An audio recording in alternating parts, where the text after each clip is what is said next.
पाकिस्तान के माहिर इमराज खून डॉक्टर ताहिर शमसी इंतकाल कर गए।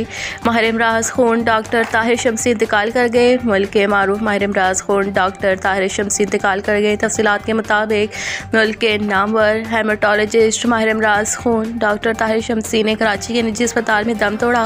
वो कुछ रोज़ कबल ब्रेन हेमरेज का शिकार हुए थे। डॉक्टर्स की जानिब से हंगामी बुनियादों पर उनका ऑपरेशन भी किया गया।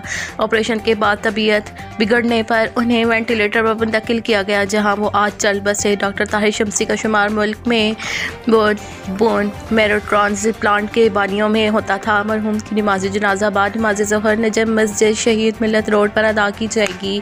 यहाँ ये बात भी काबिल ज़िक्र है कि डॉक्टर ताहिर शमसी ने कोरोना वबा की पहली लहर के दौरान हुकूमत से अपील की थी कि कोरोना का इलाज प्लाज्मा थेरेपी से किया जाए। हुकूमत ने इनकी इस तजवीज़ को काबिल कबूल करार दिया था और सैकड़ों मरीजों को प्लाज्मा थेरेपी के बाइस कोरोना से निजात मिली थी।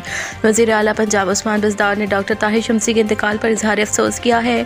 अपने ताज़ियती बयान में उस्मान बज़दार ने कहा है कि डॉक्टर ताहिर शमसी की वफ़ात से दिली सदमा हुआ है। तिब्बी शोबा के लिए इनकी खदमात को हमेशा याद रखा जाएगा। वज़ीर सेहत सिंध ने डॉक्टर ताहिर शमसी के इंतकाल पर गहरे दुख का इजहार करते हुए उसे तिब और तहकीक दोनों शोबों का नुकसान करार दिया है। डॉक्टर अज़रा पेचूहो ने कहा कि डॉक्टर ताहिर शमसी ने तिब के शोबे में नुमाया खदमात अंजाम दी। तिब के शोबे में डॉक्टर ताहिर शमसी की खदमात को याद रखा जाएगा।